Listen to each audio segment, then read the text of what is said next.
अॼु जेकॾहिं नवाब खान खे ख़बर पवंदी त नवाब खान पंहिंजा माण्हू वठी हिते अची पहुचंदो। मतलब हू पहुची वियो हूंदो। पोइ त असांखे नवाब खान जे हवाले कयो वेंदो।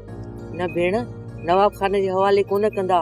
तूं सजावल जी ताक़त खे नथी सुञाणे। सच दी ही नवाब खान खां वधीक ताक़तवर आहे। हा मुमल, जॾहिं नैना भी घर में निकिती न त उन भी हिते जी पनाह वती हुई।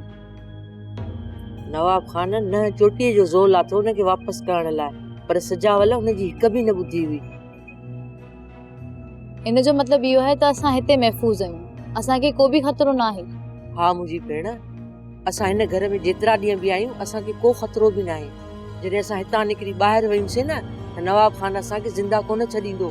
अदी असां सॼी ज़िंदगी हिन घर में त रही नथी सघूं। इन ॻाल्हि जो हल सजावल कढी ॾींदो असांखे।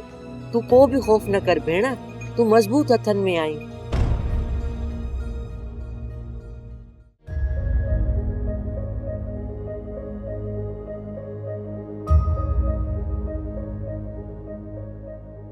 सजावल वॾी ताक़त तो रखे।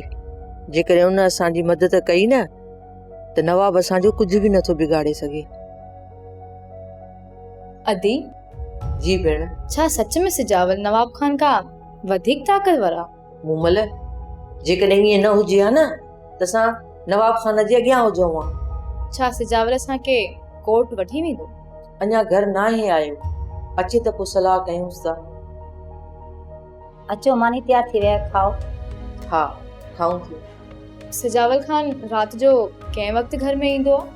कॾहिं त सवेर ईंदो आहे ऐं कॾहिं अधु रात जो, वरी कॾहिं त ईंदो ई न आहे। छा सॼी रात घर खां ॿाहिरि गुज़ारींदो आहे?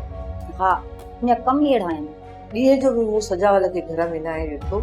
असांखे छॾे वियो आहे त वरी पहिरीं न कयो अथई। थी सघे तो असांजे करे घर में न ईंदो हुजे। ईअं न आहे मुमल, हूं बि नेरान करे वेंदो आहे। बाक़ी ॿिनि परनि जी मानी उफ़ाक़ ते घुराईंदो आहे। तव्हां हुनजो था पुछो को कमु आहे? हा, बसि सजावल खे इहो चवणो हुयो त हू असांजी मदद कंदो। तव्हांजी पूरी मदद कंदो, इन ॻाल्हि जो ख़ौफ़ न कयो। तव्हांखे धोखो कोन कंदो।